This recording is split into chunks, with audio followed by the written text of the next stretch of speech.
Hello, everyone, and welcome to another episode of Wild Woman podcast. And today I have the lovely Julie Tillett with me from the south coast of England. So before I introduce Julie, I'll just explain how I met her, because we're going to talk a little bit about this in the podcast, as well as her own story and what led her to what she is doing now. But basically, Julie is a spinal flow practitioner, and she is one of three of the first spinal flow practitioners in Ireland, which is an amazing achievement. And I say that as well, having been for a spinal flow session or experience, I'm not sure the right word, maybe about 3-4 weeks ago. And I have to say, I'll just say this and then I'll introduce Julie. But I had a session, lovely, and I sort of felt a good bit happening. And then I went out to my car to drive home, and she's in Clare, maybe an hour away from where I live. And I got into the car and I thought, oh my God, I think I'll have to book into a hotel and go to bed. I can't get home. And I literally, the way I describe it is like now I recognize my parasympathetic nervous system sort of switched on, and I could feel my whole system just relax. And that continued for a couple of days. So we're going to talk about all of that, but it was such an amazing experience. So welcome, Julie, before I go off on a monologue for an hour. Lovely to have you here. Thank you very much. Thank you. Yeah, pleasure. I'm delighted to be here. Great. And I'm delighted you're taking the time out of your busy schedule to talk to me and to the audience. And we're going to talk about spinal flow. But firstly, I'm always interested in what led, because I know you're a nurse as well, and you've worked in the caring professions, let's say, for much of your life. So I'd love to just maybe talk a little bit about what led you into the caring professions, and then we can go on further to what led you to spinal flow. Because what I'm finding with every guest and with my own experience is that it's often the challenges that happen to us in our lives that lead us often into our path, and they can be very difficult. But I think it's really helpful when we can start to share those stories so people can see maybe a way through something difficult, and maybe see that there is light at the end of the tunnel, and what is there in this experience that's happening to them that maybe is trying to sort of get them on in the flow, in the direction in their life. And I'm not just dismissing or just diminishing any of the challenge, because some things that happen to us are so horrific, but how can we come through them in a way that supports and empowers us, and hopefully leads us into a life where we can be of service as well through that.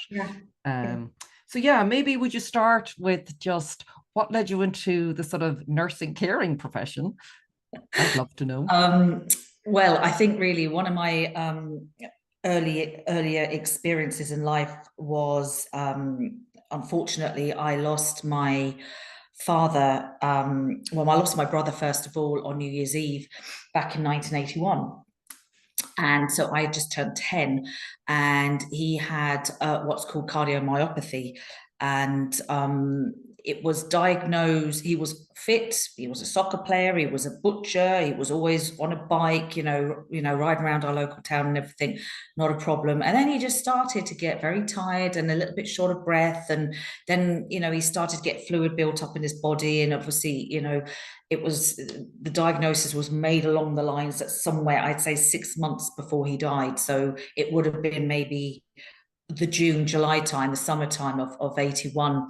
And I just remember he always had his bedroom up in the attic. It was like, it was a dormer, and it was obviously converted into a bedroom. And he was, he used to grow marijuana in his bedroom. It was just like a complete rebel back in those days, And I like him already.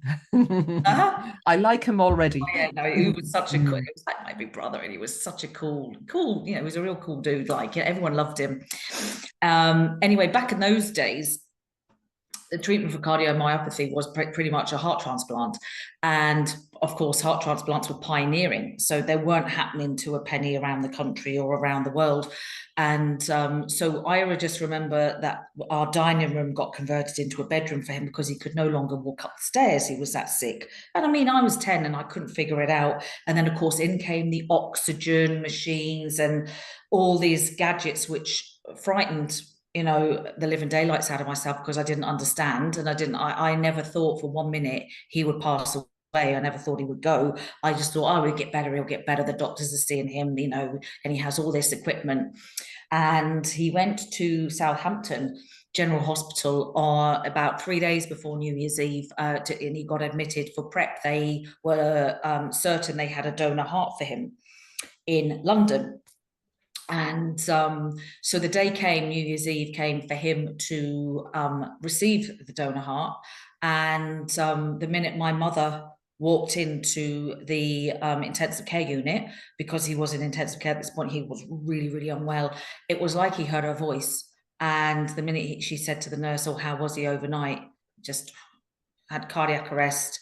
And that was it. He didn't even make it into the ambulance. The ambulance had arrived to transport him. But he was just like, it was like he was saying, I've had enough. I don't want any more of this. And so 23 years of age, completely tragic. And then just to kind of, you know, I suppose, you know, stick the knife in and twist it a little bit. Then my father died in his sleep 4 weeks later. Now, he wasn't well. He had what I would diagnose as, now with my knowledge, chronic obstructive pulmonary disease. And, you know, he was a heavy smoker. He was an old salty sea dog, you know, ex-Royal Navy, joined up right after the war finished, you know, in 1945. So a lot of drink, a lot of cigarettes, a lot of not very healthy living. But I went to school that day and I came home to find my sister's boyfriend at the front door, and he wouldn't let me in. And I recognized this black car parked outside the front door, which was the undertaker's car. And I remember looking at that car and saying, oh God. And I thought initially something happened to my mother. And I said, somebody's dead, there's that car. And my sister's boyfriend wouldn't let me. He was like, oh, your mum's okay, she's just talking to someone at the moment. So anyway, pushed in, walked into the living room, got told the news that my dad had passed away, and that was it. Cremation, funeral, photographs taken down, no anniversary mass, no remembrance, no nothing, just gone. My mother just wasn't able to deal with the grief. So the way she dealt with it, and she expected everybody else to deal with it, was to forget they existed, which was really, really sad. And consequently, obviously, I had a lot of grief. I had a lot of issues to deal with growing up, but I didn't think I did, because I didn't think there was anything wrong with me. And I thought all of this was completely normal. Everyone dealt with it this way, so I thought. But I always had this, I suppose, affinity to, if somebody needed help, I'd help them. You know, if somebody was sick at school, you know, I'd be the one to take them to the school nurse and, you know, call the teacher. And, you know, and I was always fascinated in the doctor's surgeries if we ever went, and, you know, and there was a blood test. What are you doing that for? And where, with that blood, and where did you get that blood from? Where is it going? And what are you testing for? And, you know, I was just very, very inquisitive. But then I then lost my grandfather in Scotland. He passed away from stomach cancer, but I never got to see him before he died, because it was very aggressive and it was very quick.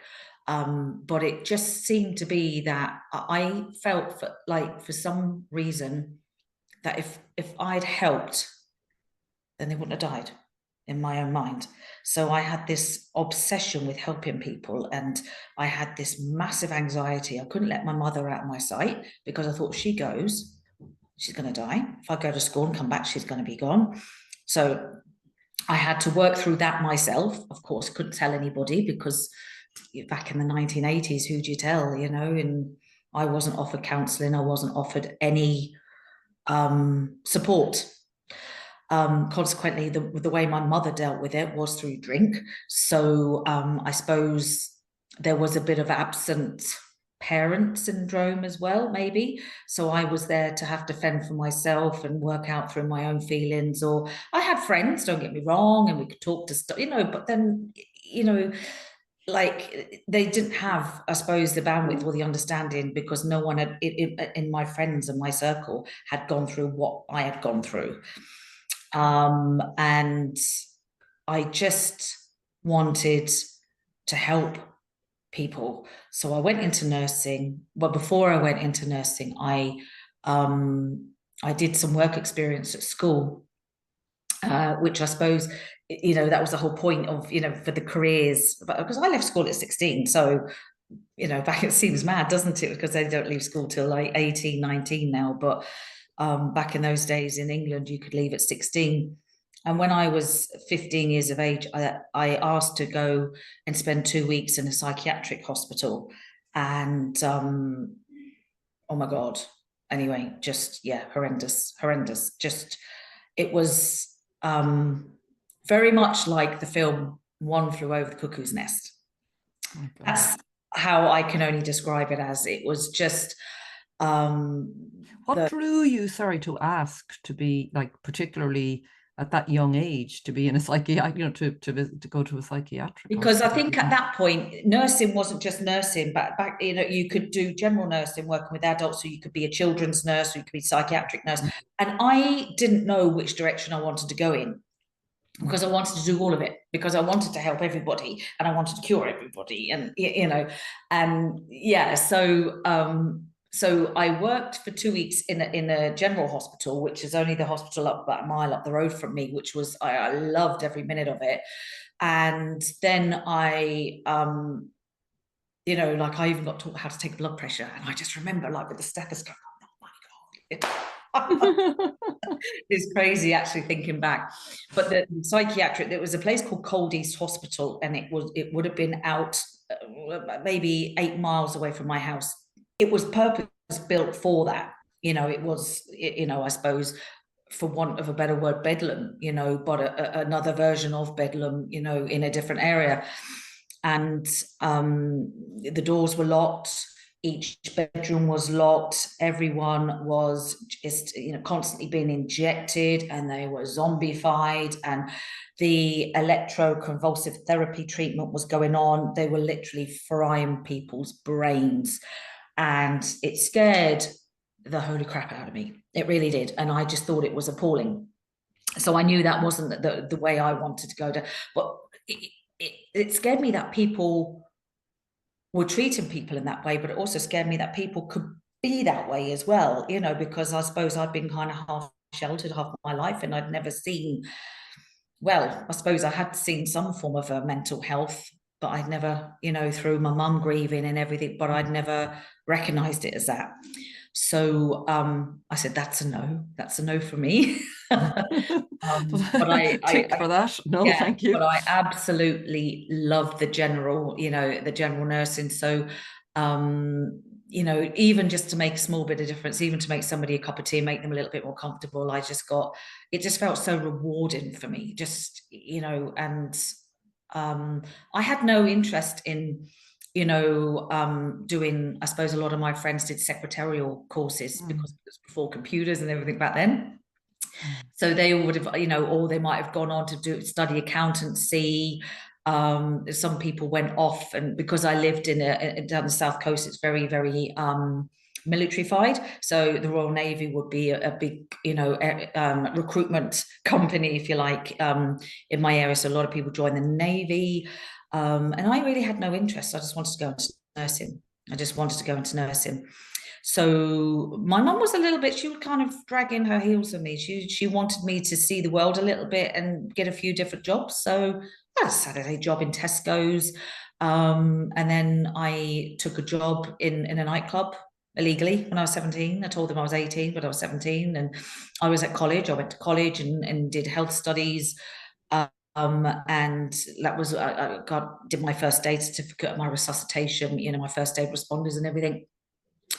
And then I worked in the nursing home for a couple of years, from the ages of like 17, 18 onwards. And, you know, I would do, you know, put down a 13-hour shift and then go off, you know, nightclubbing, and then go back in the next morning. I don't know how I did it. But anyway, yeah. So And that was And could I before. just ask you during that time, so before you got into the nursing, it sounds like, how were you coping personally with everything? So it sounds like you went straight from, your brother dying, your Yeah. father dying, and then it was like, boom, I'm going to save the world and change everything. Like, did that sort of come obviously out of those experiences, or do you feel there was an element of you before that was always born for helping and caring for people? Like, Actually can't remember, to be I honest. know you were I can't, so yeah, young, obviously, it's can't all remember. tied up together.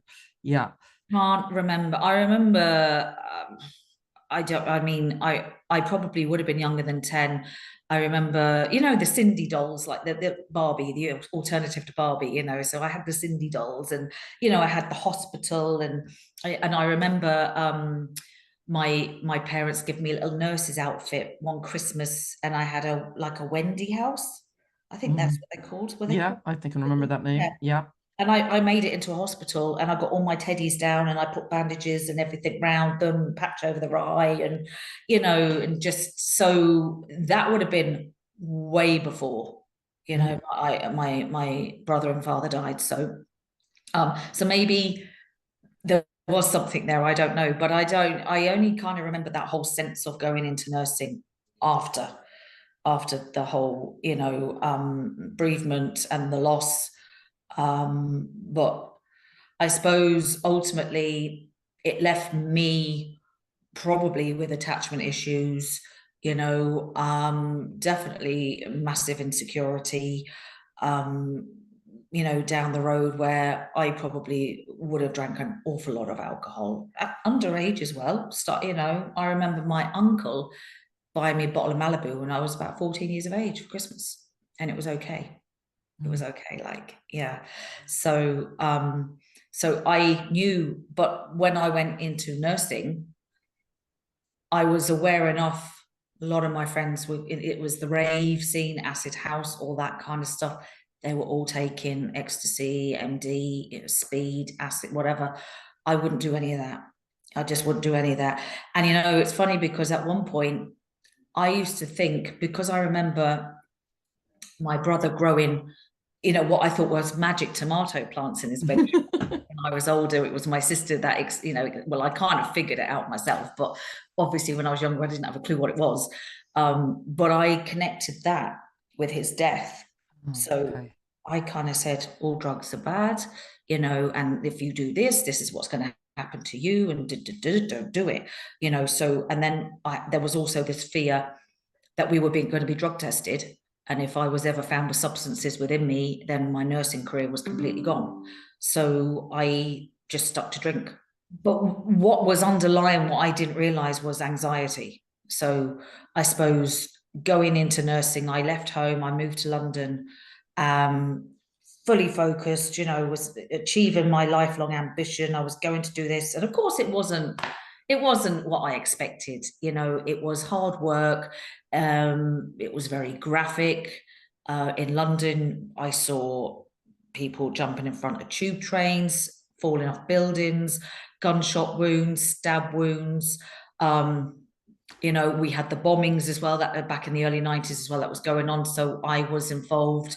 I worked in casualty when Canary Wharf, the bombs went off there, and I literally did a 48-hour shift straight. Like, I did a 12-hour shift, and then we'd rest for a couple of hours. We weren't even allowed to go home. We'd rest in the staff room, and then we go back on again, because it was a major incident and we were a receiving hospital. So it was just tag team, tag team, tag team.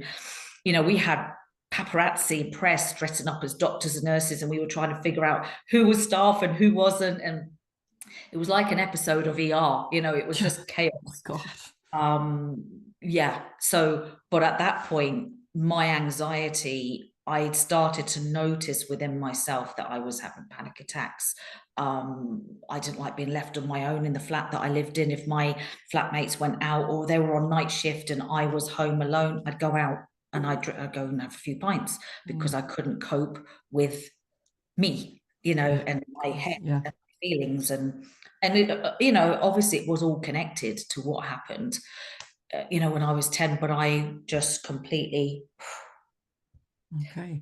And how long, like, I'm listening to you going, I think something's about to happen. You know, if you know what I mean, in that the sense that you're really driven and you want to help, but you're really sort of, I'm just going to keep going, and I'm just going to keep, not even say running ahead of this train of everything that I'm feeling. Like, how did that unfold? I suppose it sounds like at some point. Oh, it went Did it on hit you? for years. It went on for years because I Okay. suppose I was always conditioned. I suppose I was, but ultimately my mother never spoke about her feelings. It wasn't a thing that we, even, the way she dealt with my father, my brother's death, I only found this out after, during nursing, when I was looking at how other cultures and how, how people deal with death and dying, and, Elizabeth Kubler-Ross and her stages of grieving and stuff, and I was just like, oh, because I thought it was all normal. So of course, I kept everything in. And then when the anxiety started, I felt like I couldn't tell anybody because mental health was still stigmatized, especially within the health profession, because if you had any form of a mental health issue, you were booted and you were shown the door. There was no support. There was no, time off. There was no counseling. There was nothing, so Was yeah. this the 90s then? This would have been the This was in 90s, the would it? 90s, yeah. I mean, Yeah. that's shocking So, when you think yeah. of it even So we're then. looking Yeah. at around 94, 95 there. And then, so obviously Canary Wharf happened. I can't remember the year, but it was around that time anyway. And a few other things happened, but it got to the point where I couldn't sleep because my fight or flight, my nervous system was just in complete overdrive. I just couldn't sleep. And even to the point where if I had so much to drink, I wouldn't sleep. My head would be racing and my heart would be racing, and I'd be very shaky the next day. And I just knew, obviously, this is not good. Then my mother got sick. She got very ill unexpectedly, and I had to leave London and move back to Portsmouth to look after her. Which obviously, was fine in doing that, was absolutely fine. But she actually had surgery. She actually had a very simple procedure, but they perforated her bowel, and I knew this was happening. And I actually got a job as an agency nurse, and I was working in the hospital, in the ward above where she was. And I went to see her on my lunch break, and I remember seeing her in absolute agony, and she had this, what we call an acute abdomen. And I knew instantly, and I called the doctor over and I said, she's got an acute abdomen. And it was typical, oh, you don't tell me what to do, and I'm the doctor here. And I said, this is my mother. I really think you should, one of the side effects of this procedure is this. Can you please at least examine it and just check and rule it out? If nothing else, prove me wrong. Anyway, I got a phone call the next morning. They just don't drop painkillers to make her comfortable. And I wasn't happy with the situation. I asked for the consultant to check. The consultant wasn't available. Then I got a call the next morning. They were rushing her into theatre because I was right. She did have a perforated bowel, but it was too late. So, and she died 2 days later in intensive care. So, yeah, I had to go through that all over again. And you're still at this stage, as you said, you've all this anxiety, everything that you were dealing with before. Yeah. You're still carrying this from your father and your brother and now your mother. So where did that lead? I was pregnant as well. Oh my God. Oh my God. I don't do things by halves, no. You sure don't. From the sounds of. Yeah. So I was actually pregnant with my eldest daughter at the time. So yeah, early stages, but I was about 12, 13 weeks at the time. But I just soldiered on. You soldier on, you don't say nothing, you just get on with things, just get on with it. I organized absolutely everything. I remember at the time, it was my sister's 10 years older than me. And I remember at the time, after my mum passed, and I was like, right, let's write a list. Okay, right, we've got to ring this person and make sure these people know, and ring her work, and, make sure the GP is notified. And I just went into kind of practical, hands-on, let's get everything sorted mode. And I suppose in England, you know, in terms of death and funerals and that, we wait a few weeks before we actually have the ceremony. And again, my mother was cremated as well. And so I think it was about 3 or 4 weeks we had to wait. I just remember my sister just sitting, like, just watching me do everything. And I was just like, I'm going to do this and do this and do this. And it was actually my mother's friend who said to me, you just want to sit down and take a breath. And I was like, I can't, because I don't. If I do. I didn't want to, you know, I knew then I would start feeling, and I didn't want that, because I thought that I would fall apart and I would never come back together again. And I would fall apart to the extent I would end up in that psychiatric hospital that I saw with my own eyes at the age of 15. I just had this huge fear. Oh my God, that's not going to happen to me. Yeah. And I think, Sarah, you just verbalized there what I'd say nearly every single person in the world feels at some point.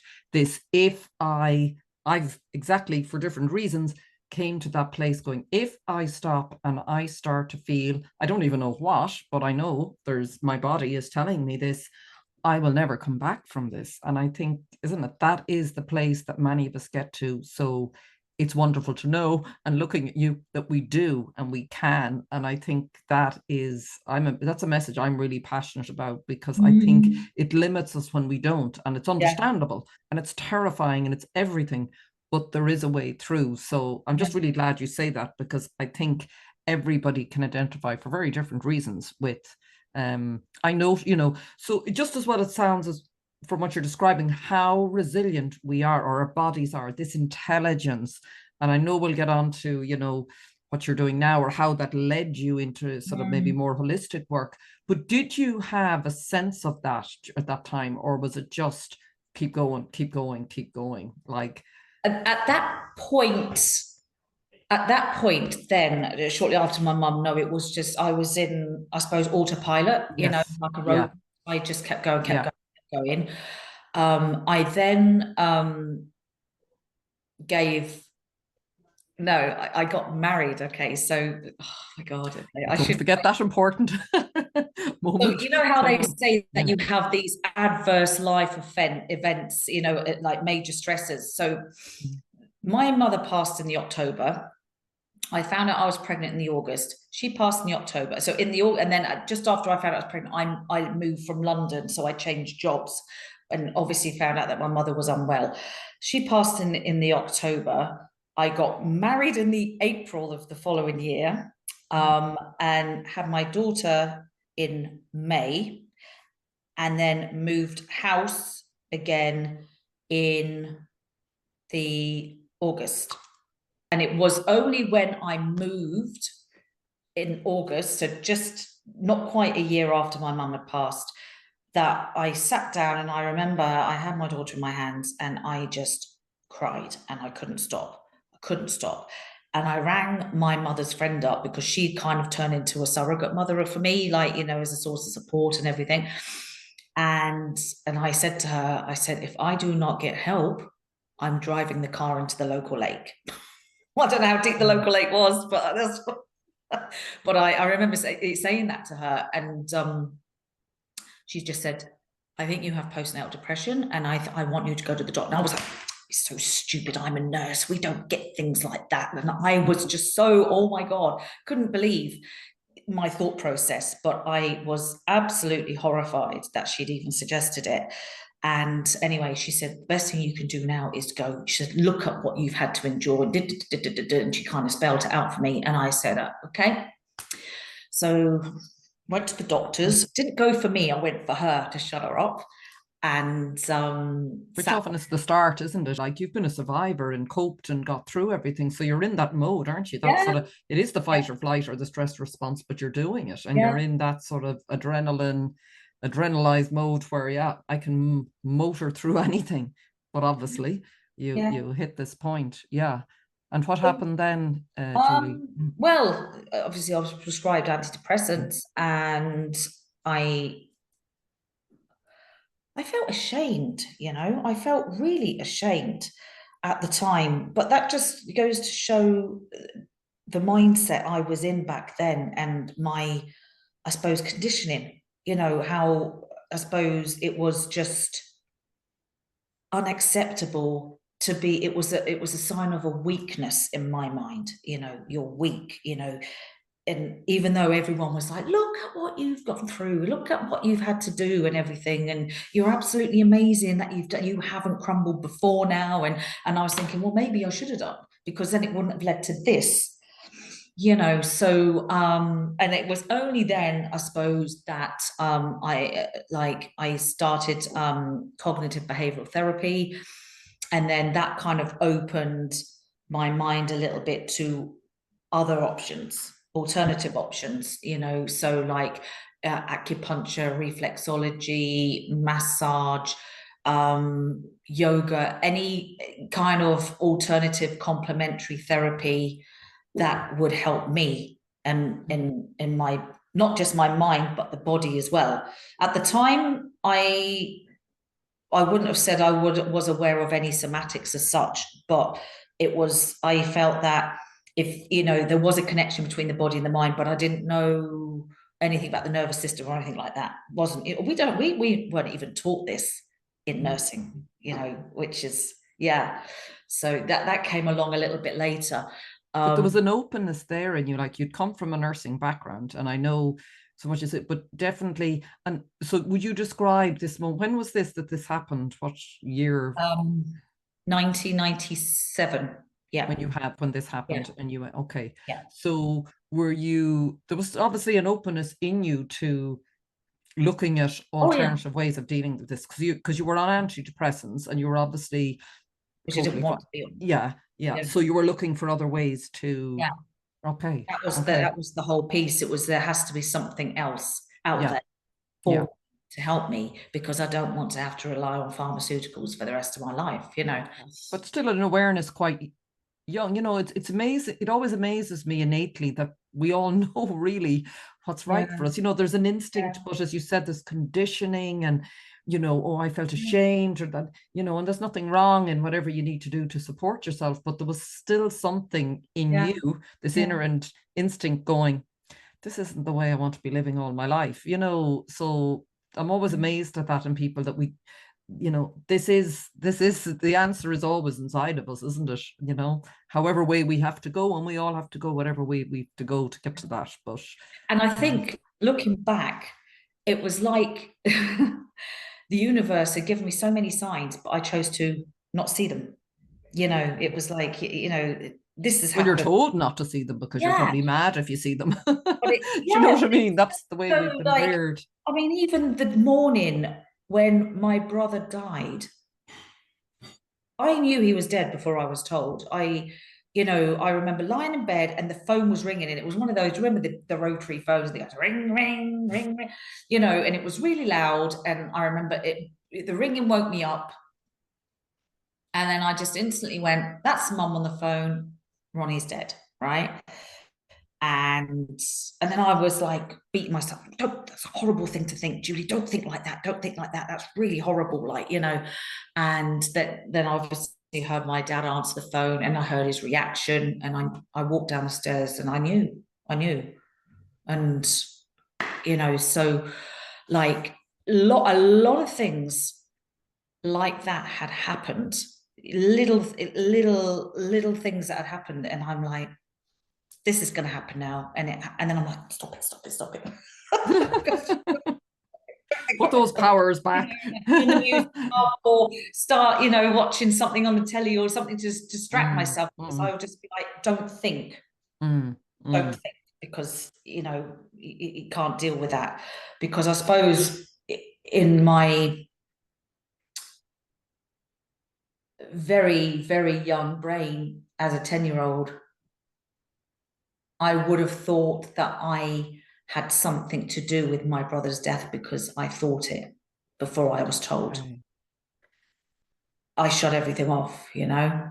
But then I suppose after my eldest daughter was born and I was on the antidepressants, we'd go to counseling sessions, and I started going to like mother and baby groups, and you know, I got a sense of, because I suppose I was very isolated up until that point, you know, because I'd made myself isolated, because I didn't stiff upper lip, get on with things, and I don't need any help, I'm perfectly fine.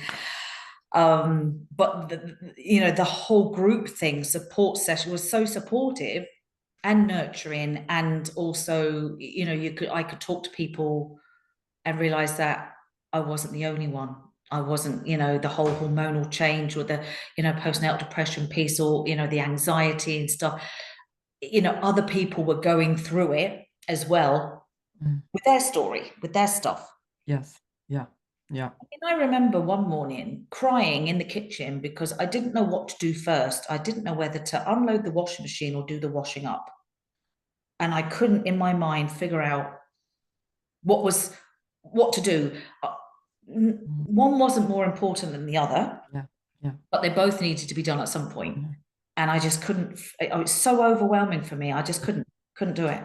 Yeah. And would you call that, I can totally relate, because I remember having a moment in my life exactly at that level of overwhelm and anxiety and suppressing everything, that I was standing in the kitchen. You just tapped in when you said it, and I was like, I need to make a cup of tea. I also need to make a phone call. I need to call to my mother. And I was standing there paralyzed. I couldn't do anything, couldn't make a decision. The more I thought about it, I thought I was going to literally, I totally, would you say that's just that all, would you say anxiety? How would you, or just everything that's suppressed, basically? Like a pressure cooker, Yeah, exactly. Bubble up, and then and I suppose this is where it leads me to the spinal flow and other modalities, is because it comes out not just as grief, or like anxiety. It could come out as, like a bad back, muscle pain, anger, laughing uncontrollably at really inappropriate moments. Your body reacts in different ways for different things. Yeah. But it also stores it as well, and it's layer upon layer, and like an onion, I suppose, really. Over the years, you may have one little thing, and then something happens, and then another thing happens, and it doesn't have to be a big adverse event or a massive stressful thing that happened. It could be something really, really small that, I don't know, you got a B in your report instead of an A, and there was the discipline, it was the could do better, but you worked, and it's could do better, Yeah. And then another thing adds to it, and another but what you described earlier, and we'll move into the how that sort of led you into what you're doing now, because it's such an amazing modality, or I'd never heard of it, is when you were describing earlier everything that was going on in your body, and then your mind is like, do this, and it just strikes me like we are like the pressure cooker. I think so many of us could relate, and I even see it. I'm not saying I'm perfect by any means at all, but I have done some work in it, so I'm quite aware if I'm veering into pressure cooker mode again. But I think I've cleared a lot of stuff. When you meet someone who's in that, and it's totally, I mean, I feel compassionate, like we're all go through it, but that's sort of trying to keep, the mind is there trying to keep it all in, and the body eventually is sort of like, no, and as you said, so it starts to come out in numerous ways, as you're describing. Is that so how did that lead you? Just, we'll get into talking about the spinal flow, but how did that eventually lead you into spinal flow? Like, what was the path then? Because you're there saying, you were exploring alternative or holistic modalities. What happened then that sort of has brought you now to spinal flow? I wasn't put on that path straight away at all, because I then 3 months later I found out I was pregnant again. And so my son was born a year and 2 weeks after my eldest daughter was born. So that was a lot. And then we moved to Germany, and I spent 5 years in Germany. So I was bringing up 2 babies, essentially. They're almost, they weren't quite Irish twins, but they were nearly close. Yeah. And again, went back into nursing. I never stopped working throughout all of this. I was still working. My God, I'm just listening, going, my God, what a powerhouse! What a powerhouse! I mean, I'm not saying you have all this grief stored and everything, but like your capacity, I just marvel at the capacity of a human being to keep going. Yeah. yeah, I suppose, you know, the anxiety was still there. Panic attacks were still there, but I was able to kind of control them to a degree where I knew what triggered me and what didn't trigger me. So then came along the avoidance behavior, because if something was going to trigger, then I didn't want to go into that situation because I didn't want that feeling, you know. So I started avoiding certain things, going socially, going out socially. You know, I stopped drinking alcohol for a while because I think I had a big panic attack one morning when I had a hangover, and I was just like, oh my God, I'll never drink again, because, you know, and you know, so I suppose that all of that was pushed to the back of my mind for a few years, because I had two very, very young children to bring up and to raise. My marriage was very, very volatile. There was a lot of violence in it. So Germany was kind of a bit of a haze for me, because I was, I suppose, in full-on mammy mode and working, and that was it really. And then avoiding certain things that may trigger me, because I needed to stay strong and I needed to get on with things and provide, you know, a decent life for my children. Then the crunch came, I think, in 2002. I had a big altercation with my ex-husband, then husband, and I packed bags and I put my children in a car and I drove back from Germany back to England. So I drove through Germany, Holland, Belgium, France, through the Eurotunnel, back into England, and I stayed at my sister's for a couple of weeks until I got a flat organised. And then I had a job got within 4 weeks. I mean, this is how resilient I was. Like, and I suppose this is the way nursing was so good for me, because I was able to go anywhere and pick up a job. Just, you know, so good. And of course I went back to my hometown, so I had friends from school who then rallied round, and they were childminders for me, so they were able to look after my children so I could go back to work. So restarted my life. But of course, 6 months later, got back with my husband, and fast forward 2 years, we had another daughter, and things weren't good. But you know, I suppose I always had this little voice in the back of my head, you know, that my mother would always say, "You've made your bed, you've got to lie in it." I've heard that before, yeah. Yeah. And I suppose in essence, I felt that. You know how, like, there's another saying that if you're not happy with something, get up, move, change the job, move house, move location, you're not a tree, right? And which I think is, you know, I think trees are good, don't get me wrong, and it's good to be grounded and rooted and everything, but also it is good that there is commitment, but there is being a martyr. Also heard, just to say about the tree analogy, you can only grow where you're planted. I've planted myself in Ireland like 17 and I've been in this house 16 years, so I'm now planted. So now I've grown. Yes. So I suppose you're absolutely spot on with what you said there. Because I suppose when I have to fill out a Garda vetting form, right, and they say past addresses, I fill out the whole page. You know, yeah, but that's yeah. So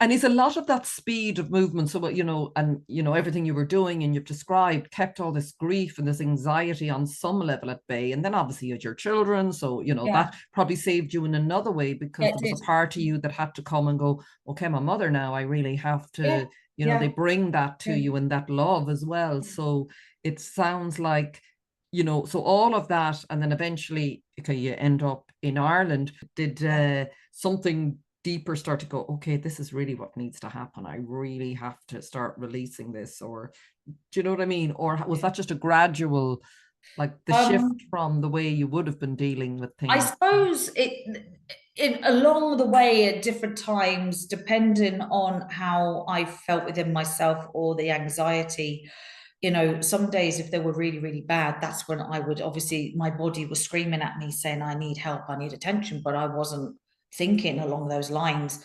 And again, I thought it was all my mind. It wasn't my body, it was my mind. And I would be like, okay, I really need to get help. I really need to get help. But every time I went back to the doctors, because that's all I'd ever do was go back to the doctors and say, I need to do this. And they say counseling, talk therapy, or medication. And I've been there. Yeah. I just was like, this is not for me. It's not for me. It's a place, don't get me wrong. It has its place, you know, but I knew that I needed more than that. But I hadn't joined the dots. So what happened that you joined the dots? It would have been about six years ago, maybe a bit longer. 2016? Yeah. So yeah. So the reason I say that, because it was sort of 2016 for me, and you know, starting to really join it, and a lot of people, because there are a lot of, you know, as we know, energetic shifts and things happening. It's amazing when you start. You mightn't know it at the time, but now looking back, you can go, yeah, there was a bit of a shuffle or something happening there. I may not have known what it was. I suppose I separated in 2009, and so I was only over in the country for 2 years. No family over here, so no support, no, you know, just get on with it again. Get on with it, Julie. You know, you can do this. Just keep going, keep going. And then the divorce came through 2013. It wasn't particularly very pleasant. It was very estranged. So there's a lot of stress involved, a lot of anger, a lot of blame, finger pointing, ego, just negativity. You know, I would be easily triggered by snide little comments, and I wasn't a very nice place. My body wasn't a very nice place to live in. And this probably went on for a couple of years until I don't even know what triggered me. I have no idea. I just had enough. And I just said, I can't live like this anymore. And I took myself off in the car with a bottle of vodka, and I was going to drive myself into the sea. I don't know what it is with me in water, because I can swim, and I swim. I love the water and I love the sea. I don't know. But again, you know, obviously my mind wasn't thinking straight. I was going down a slipway and I was going to drive to the sea. The tide could have been out. I don't know. I know I shouldn't laugh about it. I shouldn't make a joke about it. But I look back and I question my own mindset at the time and think, I clearly wasn't thinking very, very straight or very clearly at the time, because I didn't consider any of those options. But I stopped myself. I didn't do it, and I scared myself, and I realized that, you know, I needed help, and this was it. This was it. So went back to the doctors, told them what I was doing. I was offered a bed in the nearest psychiatric unit, which I politely declined. And I was referred again back for CBT, talk therapy, cognitive behavioral therapy. But this time I actually got a male counselor who was absolutely amazing, right? Amazing. And he opened a lot of doors for me, I suppose. In essence, he kind of mentioned different therapies. He mentioned craniosacral therapy. He spoke a lot about spirituality. He spoke a lot about forgiveness. Taught me what the word narcissist was, because I never knew what that was, what it meant, how it would affect me, how it affects other people, and more importantly, how to deal with anyone with a narcissistic personality disorder. And it was a light bulb moment, because I realized that there was, you know, ultimately, because I thought that I was flawed. I thought that I was flawed and I was cursed. All these bad things happened to me because I deserve it. And, you know, this is going to be my life, basically. So he was absolutely amazing. Absolutely amazing. And I had the counseling sessions I would go to were more conversations about, I suppose, the world, how people are, but like you said, there was an energetic shift, you know, but he didn't describe it as that to me. He was, you know, I suppose, planting seeds, for want of a better word. But those people show up, don't they? I firmly, and it's my experience, and there's something similar, but people show up at the right time when that sort of openness is starting in you. And I don't think we can necessarily control that, but something, it's like a little light bulb, there's a timing. And once it does, people just show up, and what is sent to you, you know, you'll be sent what you need. And as long as there's an openness, that's my experience. Like, you know, that you ended up with someone like that when you were ready, because maybe if you went to someone like him 5 years before, you'd have like, what's he talking about, you know, and went out the door. So there is such a delicate, that's why I always think, my God, there's such a beautiful, sacredness to this whole life when you just really look at it in that way, like how, you know, that beautiful timing of you and him coming together in a conversation that changes your life. And I really look forward to our appointments as well. I was seeing him every week at the beginning. I was seeing him once a week, every week. And we just had the most amazing conversations. And I'd come out there and I'd feel really empowered and encouraged. And I suppose, you know, that he gave me, you know, the belief that all wasn't lost, and not only that, but that I wasn't the only one going through this as well, because that was very, very important, because I felt like I was the only one in this entire earth who was feeling this way. And he said, yes, you're very individualized, it's very unique to you, but trust me, I'm seeing people every day, and this is, you know, a global situation, but just for different reasons, you know. And so then I joined, I suppose I started Googling, you know, just different things, spirituality. And I came across, I was doing a lot of photography at the time as well. That was kind of like my therapy. So I've always had a camera, but I never really took it seriously. But I got really big into photography, and I taught myself Photoshop and, you know, digital art and everything. And I found that that was my flow, and that was my moment of Zen, and my mind stopped. Everything stopped when I was taking photos and editing them and everything. And I absolutely I still love it. I still love it to this day. And but I was talking to I was listening to a podcast by a lady by the name of Sue Bryce. Okay, she is a photographer, portrait photographer for years, 30 years, but she does like self-value, self-worth, motivational speeches and stuff. And she recommended Louise Hay. Okay, You Can Heal Your Life. And she really went on, and I was just like, oh, you know, eye roll, but she kept going on, and she kept saying about how, you know, the body can manifest different things. Like she had her gallbladder removed because it became necrosed and was starting to poison her body, because she had so much anger within her own body. And, you know, then she started talking about kind of like Chinese traditional medicine and how different, you know, meridians, you know. And so I got the book. I read the book and couldn't believe it. I was just like, whoa, what is this? This is mad. Like, you know, I suppose because I was so, I don't know if this is a word, but medicalized. Okay. So going through my. Yes, you came from such a different tradition. Yeah.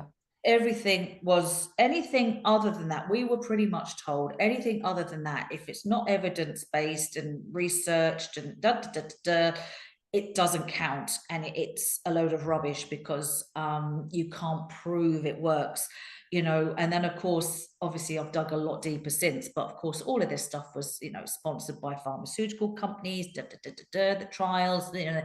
And you know, but back then, so blinkered and so blinded, and, you know, and I see a lot of that in my friends now as well still. If I mention something like, oh yeah, but that's not, you know, you can't, that's not evidence-based and it's not proven. And, you know, you should, like for instance, if you go to see, say, like a naturopath, and they give you a herbal, medicine or drops or something to put in your drink, oh God, you can't touch that now. That hasn't been trialed. Oh my God, you know, what if you have a reaction? And I'll be, you know, back in those days, I would have been like, oh, yeah, I can't do that now, you know. But I mean, people If we look back at our ancestors and go, all natural, why do you need to trial? You go and have a glass of water, do you go, or well, depending on the water, but do you need to go and trial these things? It just shows the power of Yeah, the systems we are in. I mean, even just listening for anyone, it's always good, I think, to be reminded, because every time I think, I'm, I don't know it all, but you know what I mean? Oh, I'm aware of all of that. Something else will come up in me, and I go, oh my God, yeah, why do I think that? And where did that come from? Like, it's just yeah, layers and layers and layers and layers. I think just to have an awareness of how we're sort of captured the minute we come into this world. yeah. And Oh, and particularly I admire anyone who's been through like a particular system that's so dogmatic and nearly yeah, in some ways yeah, anti organic and natural and yeah. body mind. It So you just came, yeah, was yeah. very, very, I suppose, looking back, it's very biased, towards pharmaceuticals. I mean, I watched something on TV about oxycodone, and the pandemic, the epidemic, they called it the oxy epidemic over in America, and how the pharmaceutical reps were going in to, hospitals and GP surgeries and basically say, if you push this drug, we'll give you free holiday, or we'll give you, golf membership, and I remember myself with the pharmaceutical reps coming in, and I was like, I'm going to get post-it notes, and I'm going to get pens, and if I'm lucky, I'll get a mug, and great excitement because you're getting crap for free, basically. But like it was for free, and sure enough, and I even remember on this program it had the pain chart that was implemented at that time back in the 1990s to say, and it was smiling faces, really smile face, like pain of zero, no pain, and then it goes down to a really, grimacing, I'm in agony, like, so that would be 10, a pain score. And I never knew this back then, but like we were told to go when we were doing pain management assessments on our patients or whatever, use this chart, and depending on where they say, depends on what drug they're receiving. And if they're in massive amounts of pain, they're going to get the oxycodone. But I didn't know that. Mm. I knew that was the drug of choice, but I didn't realize how it was being subliminally pushed into us, which Mm. it was. Yeah, And it was shocking the way it was done, absolutely shocking. And obviously the fallout is all over the media now, and it's become public knowledge. But back in the back then we were just doing our job. I know. But isn't that sort of, yeah, I suppose we've all been there, and it depends where you are, that the programming or whatever is Yeah, so just strong. Like we have to be sort of compassionate to ourselves, because that's yeah, all that's been drilled into us. I yeah. think anyone's amazing who sticks their head up and questions it, because it's Mm. still and I think it's so important, someone like you coming out and speaking up about, having been in that system, because there is no doubt it has to change, and I'm firmly, so let's move into spinal flow, because we're sort of moving on in the time, and I want to spend a little bit of time talking Yeah. about that, because you've come out of, I'm gonna say come out of, but yeah, you're not working as a nurse anymore, necessarily, aren't you not? No, No. I Yeah. work out. I work in the community now, so Yeah, yeah, yeah. Um, so yeah, what led you, so you were discovering, and Louise, hey, I totally identify. We must be all handed the same things. I was handed that book. yeah, I have 2 copies of You Can Heal Your Body. I listened to the audiobook in the car one time, and yeah, just that awareness of this yeah, connectedness of yeah, everything, even if you don't fully understand it, yeah, your yeah, body is going, yes, yeah, yes, yes, yes. It's true, it's true, it's true. yeah. So, so yeah, just take us to how you got into the spinal flow then. Well, I suppose, yeah. So Louise Hayes, and then I was introduced to a lady called Gabby Bernstein. Okay, so Heard of her, yeah. the all The over. So universe has your back. Universe Has You, but that I I actually, like that. first book Yeah, I got of hers that I read. yeah, I love that. It was all very much, the universe has your back, but you've got to have faith. And of course, I was still very skeptical at that point, and I was very much like, how can you have so much faith in something that you can't see? Because I was never brought up as religious, so I never had, you know, the upbringing where we went to mass every weekend, or, you know, in fact, after my dad and my brother died, I remember vividly my mother saying, there's no such thing as God, because if God was real, he would never have done this to us, because we've done nothing to deserve it. You know, it should be that bad things happen to bad people, not good people. And, you know, so I suppose that had left an imprint in my, you know, formative years and teenage years, whatever. So I wasn't particularly very religious growing up. And I knew that, but I always knew there was something out there, but I didn't know what it was. I was always a bit like, there's something up there, but I don't know what it was. And I would always talk to like my dad and my brother as well, you know, not that I'd hear anything back, but, you know, every now All and you did, it was coming back, like you said, you go back to the child who knew, you know, again. that starts to come alive in you again. Yeah. I've experienced when you start to, it's like a muscle you start to build again, and you go, Yes. Yeah. yeah, because I shut down like you did as well. And now I'm like, wow, okay, this Yeah. really, it's a co-creative. You work with it, you know. If you're talking to someone long enough and they keep ignoring you, you'll eventually stop talking to them. So it's a bit of a two-way street here, isn't there? We have to start engaging a little. Exactly. So Yeah. yeah, Yeah. yeah. And that sort of Yeah. message maybe was coming to you with the universe as your back. Come on.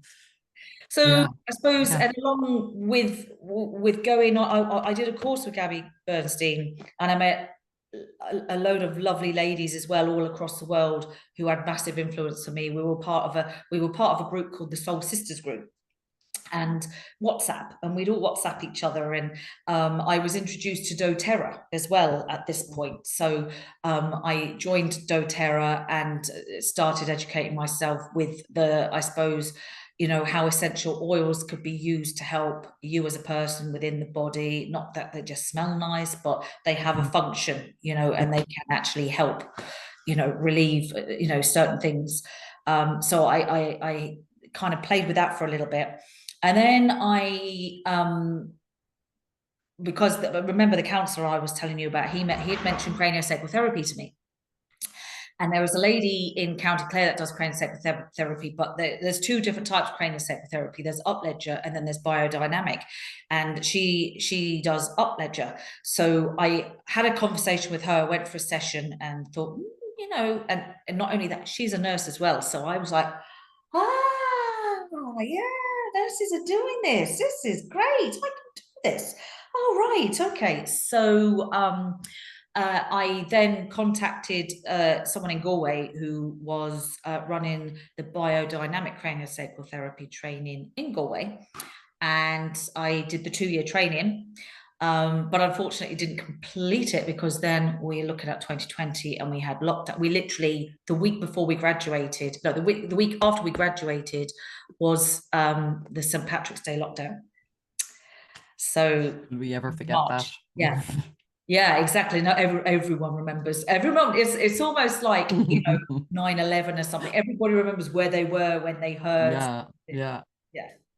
Yeah. yeah, So, but the biodynamic craniosacral therapy led me to spinal flow, because it led me down the road of the body keeps the score, basically. yeah. You know, and you know, the fact that we have, like, you know, there's a thing called the polyvagal theory, you know, and it's all about, you know, the vagus nerve, and you've got your parasympathetic nervous system and your sympathetic nervous system, and you know, so your fight or flight and your rest and digest, and you know, how it can be activated and how we can control it as well. And you know, in and how the body will heal itself inherently. It knows what to do, but you have to be in the right container and safe space for the body to relax to be able to do that. So that was a big, That big, to me is wow. I know. I learned that, well, you know, through yeah, various things over the last years, and I'm going, my God, yeah, it does. The body can heal anything, but it has to be given that safe yeah, container where it goes into that mode. I experienced it through oxygen therapy, you know, in Live 5D Health. I have to give a shout out to Mark Atwood, who has set that up. And that was my first experience, being in the oxygen tank going, wow. And I could feel my cells dancing, like, what is this? We're actually being allowed to sort of do our job. So I totally get it. I mean, we don't hear enough about the parasympathetic nervous system. No. And I was the same through my life before cancer. I think the first time I experienced being in it was in a yin yoga class. I didn't even know how I ended up in the class. And I was like, what is this? I don't think I'm going to be, for someone, if you've lived, which most of us do, in the stress response, there's almost a feeling of not falling asleep, but oh my God, something could happen. You know, you nearly, I felt I was nearly resisting it initially, going, no, I'm used to being on alert all my life. Something's going to happen. So it's just, that's amazing. We all need to know this. We really need to know this. And like you, what you said, I experienced that with meditation, because I was always on high alert the whole time. So I could never meditate, because I'd be, you know, sitting there, and then I'd be, you know, what's going to happen? We're used to being all the time, you know, they were expected to sit there for 5 or 10 minutes. I know. You know, we've been so conditioned. List in the head, or, you know, or I've got an itch, and, you know, whatever. Or I used to find myself holding my breath. Yeah, same here. You know, just same here. Yeah, exactly. Yeah. So take us into then spinal flow and how that connects with the nervous system and how it works, because I'd never experienced anything like it. Like how, so yeah, just talk about like the session and how that works, because I just think it's so powerful. I think Spinal Flow is basically a collection of a lot of different modalities. Dr. Carliaxford is the founder. She is a chiropractor based in Australia, and she was doing chiropractic for years, but she got sick and tired of having the same people back and doing the same adjustments, and then they go away again, and then they come back again and say, oh, my back's sore, my shoulder, whatever it was, you know. And she just was like, there's something more than physical here, you know. So obviously she was doing the adjustments and everything, but then she was just like, they're coming. She wanted to do something like to help heal people so that they didn't come back, you know. And she said, it's like, you know, say like if you hurt your back and you get your back fixed or it heals, but then you go back and you do the same thing all over again and you come back again. So there's kind of two elements to spinal flow, is that your body gets blockages, basically. Okay, so you have 7 gateways starting from the head all the way down to the tailbone and the coccyx. Okay, very similar to the chakras. So at the top you would have, I suppose, instead of the crown chakra, you would have it's called the awakened gateway. Okay, so this is all about the skull, the different, you know, so that you can see where the craniosacral element would come into effect with this. Okay, so the skull, and it's almost, you know, so headaches, thought processes, if you were born with forceps, traumatic birth, all of this kind of, you know, history and trauma would be stored, and the symptoms would emit from your head. Then you have the pause gateway, okay, which is the 2 top vertebrae at the top of your spine. That's at the back of your neck. The throat is your passion, okay. Then you have your center gateway, which is where your heart is stored, and so any kind of like heartache, grief, bereavement, disagreement, emotional, okay, you know, you would have stored here. The lumbar area would be the power gateway. So if you think about when you're lifting or bending, twisting, you know, it's your lumbar spine that kind of like holds the majority of the weight. And when you're picking things up and moving it, it's the movement's coming from there. And then you have your foundation gateway, which is just at your hips and your pelvis, basically. And then right at the bottom, the tailbone, the coccyx would be the base gateway. The blockages that occur, okay, can either be physical, okay, so accidents, whiplash, you know, surgery, bruising, any form of kind of a physical trauma, I suppose. Chemical, that could be absolutely anything nowadays. So it could be what you ingest, what you eat, what you inhale. Could be perfumes, you know, any kind of toxin, but it could be Pretty pharmaceutical. much everything, nearly. Yeah, yeah, Or yeah, being exactly. poisoned on a And daily yeah, you have to be basis. so careful. Mm, Yeah. mm. And then emotional. So physical, chemical, emotional blockages. And like I said, the emotional blockages would really be kind of like you could get them in the passion, the pause, and the center gateway. You know, mainly with emotional, it would be around the heart kind of piece. And obviously, you know, I don't need to explain what an emotional blockage could be. Yeah. You know, and But do you like release I them said, through those? Are you releasing? Because I was sort of interested in how you did that assessment on me physically by looking at certain things like my posture and how I moved can give you a sense, isn't it, at the beginning of the session, if there's a blockage? And then is those 7 gateways that you mentioned, is that where you're finding them? So you find them, is it through those gateways? Is it? Yeah. So do you remember when you came Sort of in palpate it. and I had it, like you stood up and Yeah. I did the assessment. So I literally started from the head and then, you know, okay. And we worked. So I was working for each assessment I did was corresponding with each gateway. So Yes. that's how we did that. And then at the very end, when I asked you to close your eyes and walk heel to toe with your arms outstretched, that was the assessment of the base gateway, which would be the main indicator if your body would be in fight or flight mode, okay? Or if your nervous system may be either activated or dysregulated, however you want to describe it. And you know, we normally say anyone that can walk 6 steps or more is fine, you know. Very But few people, I'd say. anyone who can walk 6 steps. Just shows, doesn't it? Yeah. Yeah. Yeah. And then is there 33? I was just watching a video of Carly today because I was just really that there's 33 access points, is it? So that's where you're releasing the blocks that you found through the assessment, is it?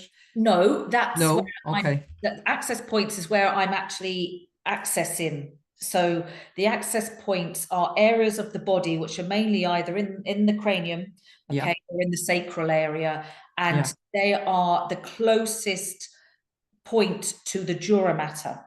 Okay, yes. Dura mater is a layer that protects the brain, okay, and the spinal cord, and you have your cerebral spinal fluid that goes up and down, you know, your spine, around your brain, washes your brain out and goes back down again.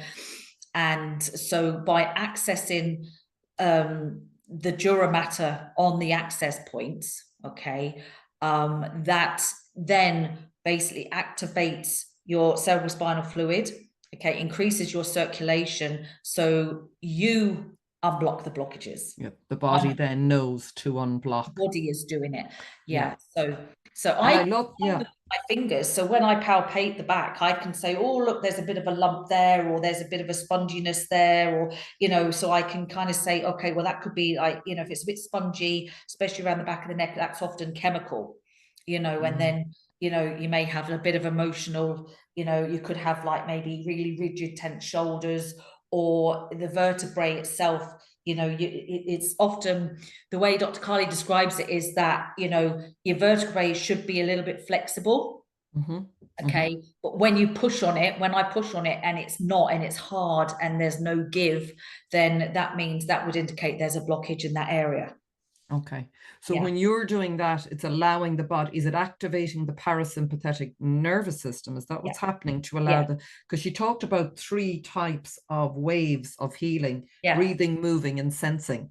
Which I really like, so that the body, depending on, I remember I had a little bit of Mexican wave in the spine, but so that's it, that's those blockages being that's the body doing it. I know. Amazing. There are some people who what we would call perception, okay, so they could maybe lie face down on the massage table, but there's no movement at all, you know, and they'll just be breathing normally.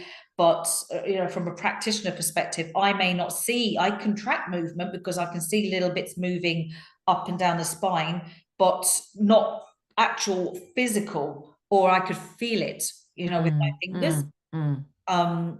Someone else might move through, and they may take deep breaths.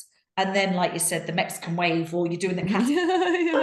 And there are people. But it's lovely how the body, it's just, magical to see like how each body knows what it needs, as you said, and just to, the way, what I like, the fact that I think any healing modality that's really about empowering you, that you're not coming back forever, is obviously the key. It's allowing the body do the healing, as you said.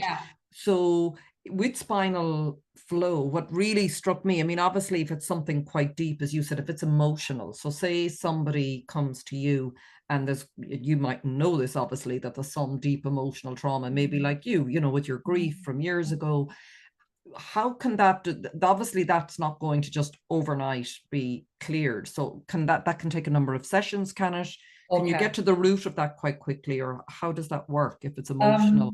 Well, ideally, I normally would give like an assessment form to clients. So, and it would have it's almost like a medical history kind of form. But, I may ask them about, do they know anything about how they were born? If, did they suffer? Was their, mother, did they have a traumatic birth?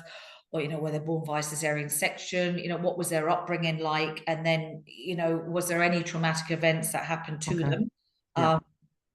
I have had a couple of clients that have come to me and, they've disclosed that they may have been sexually assaulted as a child, or, and so I could definitely feel that. Now, I would have felt those blockages all right. If they hadn't disclosed that to me, I would have felt the blockages, but I wouldn't have known why the blockages were there. So, and I might have said, oh, there's something going on here. This feels like an emotional blockage. Can you think about what that may be? And they might go, no, I've been fine for the past 5-10 years, whatever, because everybody always thinks in the present and the now. And then I said, no, is there anything that happened, a few years back as a kid or a teenager or whatever? And then they might go, oh yeah. But ultimately, I suppose it doesn't really matter whether I know or not, because it's not me that's healing them. I'm just encouraging the body to start doing the work itself.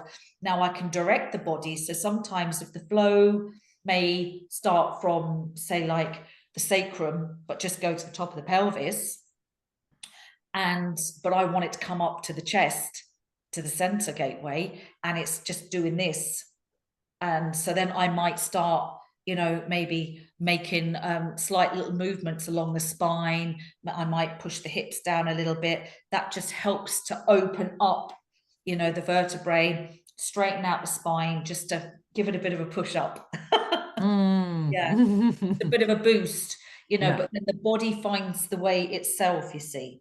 So is it that, I'm just struck by the fact that it's the spine. Is it just that I was listening to her, but the blockages are often held in the vertebrae, these blockages that we have. I never sort of knew that. Is that because of the nervous system and its connection with the spine, obviously, and all of that?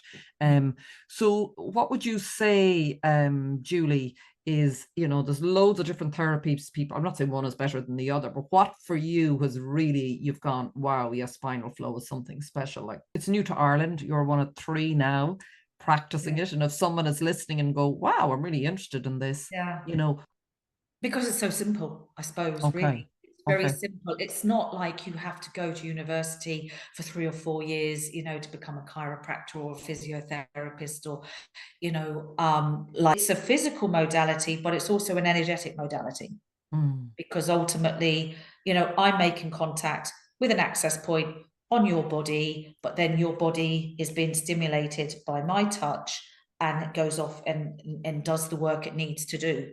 Well, something that when I came away going, my body's doing what it needs to do, if you know what I mean. That's the feeling I had, because I understand now what it's like to be in the parasympathetic.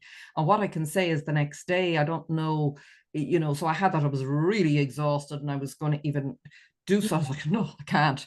And my body was saying, needed the rest. But what was lovely the next day was that for someone who probably my default is to go into that, something like most of us, that stress response, something might go wrong, is that sort of sense of equilibrium is the only way I can describe it, seemed to stay with me longer. And the next day when something happened that might have got me sort of on alert, I sort of was able to, I might have reacted a little, but then I went back into this sort of more balanced state of being where we're meant to be operating from. It's like, it sounds like it's the pendulum has gone so far with all of us in this stress response that this healing modality is like bringing you back to the other, so that you eventually find your, you know, if we're living in equilibrium, I mean, always things will come up. Of course they will. We're always going to have issues and we're not always going to release them but I think it's sort of showing us that that is the more natural flow state, is how we're meant to be living. And if our body is supported to get into that state, I'm finding that now I can allow things to move through me more easily than I would have in the past. I'm not as afraid. And if I'm in that state, as you said, it seemed to carry on into the next day. So eventually, I suppose, with time, is it that, you know, ideally we come to live and we come to know it. Like, I didn't even know what that state felt like. I think that's key as well, you know, isn't it? You should be. Yeah, exactly. Living in that state. Yeah. And that's the beauty of Spinal Flow, is that once you have these blocks released, they won't come back. Those blocks. Now, you could get other blocks. You know, if you go through another traumatic event or something happens, or you have a car, God forbid, but, you know, have a car crash, you know, you can, you know, get other blockages. But once those blocks are released, they are gone. Yeah. Wow. Okay.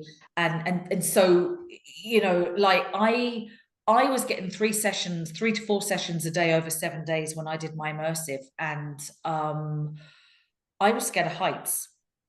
And I don't know where that came from. I just got triggered one time, probably my anxiety, and I had a panic attack at the wrong time, at the wrong place. But I had a panic attack on the 23rd floor years and years ago when I lived in London.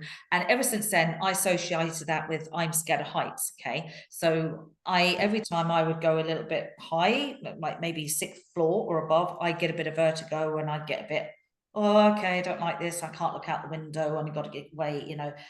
So Spinal Flow, on the last day, we had to do our assessment videos, and one of the girls was staying at the hotel where we were doing our training, and she said, why don't we all go back to my room and practice? I said, oh yeah, grand, okay, yeah. And it was a really big hotel. It's one of the biggest hotels in Barcelona. And I said, what floor are you on? And she said 11. And I was like, I can do this. This is fine. This is fine. Now, I went like this when she told me, but I didn't get that, you know, the feeling. I didn't get it. And I go, oh, this is all good. This is all good. Come on, we can do it. I can do this, Julie. Come on, you know. Got in the lift, up we went, got into her room, and it was floor to ceiling glass, beautiful views, beautiful panoramic views. And that's all I saw was, look at the view, look at the sea, oh my God, look at the mountains, look at this. Oh, I've got to take photos. And then I went, I'm supposed to be scared of heights. What am I doing? And I was right up at the window and everything. And so it's being in the right environment to allow the body to release all of these blockages. Yeah. So can I for anyone, firstly, who's really interested in learning more about Spinal Flow and wants to connect with you to find out more, or to visit you, I presume it's always done physically in person, and you're in Clare on the west coast of Ireland. We won't give your address. We don't want them beating down the door. But if they do, if they do want to make contact, how should people, if they want to learn more about it? Because, you know, there's only 3 of you, and it's phenomenal, I must say, my experience of it. Yeah. Well, I'm on Facebook either as Julie Tillett, or I have a Facebook page, which, of course, this is all, I'm only new to this, so I'm still building things up. Wellness and Flow would be my business name. And you can, I don't have a website yet, or you could get me on wellnessandflowireland@gmail.com. Okay. Well, I'll put all of them in the description box. I don't want to promote myself as a business as such. I'm trying to educate people about how the nervous system works, okay? How it can, like, when it is dysregulated, how it can manifest itself as symptoms within the body, and what we can do to rectify that, not just from a Spinal Flow perspective, but from a self-healing perspective, because obviously the body heals itself. So I can facilitate this, but there are, but when my clients leave, there's stuff I like to tell them that they can do stuff after for themselves at home as well. Okay. What So would be a couple of those things just before we finish up? What sort of things would you suggest to well, people? I suppose really ultimately self-soothing is a big thing. Okay, so obviously self-soothing, any kind of modality that you could do at home. So like the breathing, the breath work. You can maybe breathe in for 4, out for 6, whatever you feel comfortable with. There may be some people that might not be able to do 6, out for 6, even if you did in for 4. Hold for 2 or 3 seconds and then out for 4. But the idea is the longer exhale. There's also the thought that you can breathe in twice now. So when you take a breath in, you're taking 2 breaths in. So hold, and then 1 long exhale. Do that for a couple of minutes. That helps to just regulate the nervous system, bring everything calmed, especially if you're starting to feel a little bit, if the kids are driving you mad, or the neighbours at you, or you're getting triggered in some shape, way, or form. The breath work is kind of good. Any form of yoga, not that I'm a yogi by any means, but moving your body, stretching your body, definitely. Like you mentioned the movement when you were on the table, that is the body trying to make the spine and the nervous system move so that it can facilitate the healing Yes. to occur. Or the release even, is it? Yeah, as well. A lot of people don't even know that they move when they're on the table. They don't know. And I can say afterwards, oh yeah, you did this, and did I? So, it could be an involuntary reaction rather than a voluntary reaction. But a bit of yoga, a bit of stretching, it's a beautiful modality, and it's not long either. You're on the table for 30 minutes max, really. So for people who, like myself, wasn't very good at lying still for long periods of time, it's quick. It's quick and it's soothing. People experience lots of different releases in different shape, ways, and forms. Some people may start crying, some people may start laughing. Physical movements, again, might have somebody's legs twitching, or again, it's just all of these things that happen, or experiences are forms of releases, and it's always better out than held within. And that's, I suppose, the ethos of the spinal flow, is to help the body heal itself by getting rid of the blockages. And if it means releasing, then so be it. Yeah. And just to finish up, what would you say your dream or vision would be for the future of, a whole new paradigm of medicine, which I believe we're moving into? I think ultimately it has to start with the children. So I think this should be introduced. The spinal flow can be given to anybody. It could be given to animals. Like once people know, it's not rocket science. It really isn't. When people can be taught, a bit like Reiki, I suppose. Not that it's the same, and I'm not saying it's the same, but ultimately, I would love to see children, be able to do this. Not just spinal flow, but any kind of modality, like you said, the frequency, healing, everything. If children were taught meditation in school, the world would be a much kinder place. And I truly believe that. But I also believe that within, self-healing and the body healing itself, get them young, get it introduced to schools really, really young, make it just part of life. I think the young children know anyway, with the way the world is going. I think so. Okay, well, we'll leave it there. Yeah. Okay, thank you, everyone. And thanks so much, Julie. Really appreciate your time today. Thank you.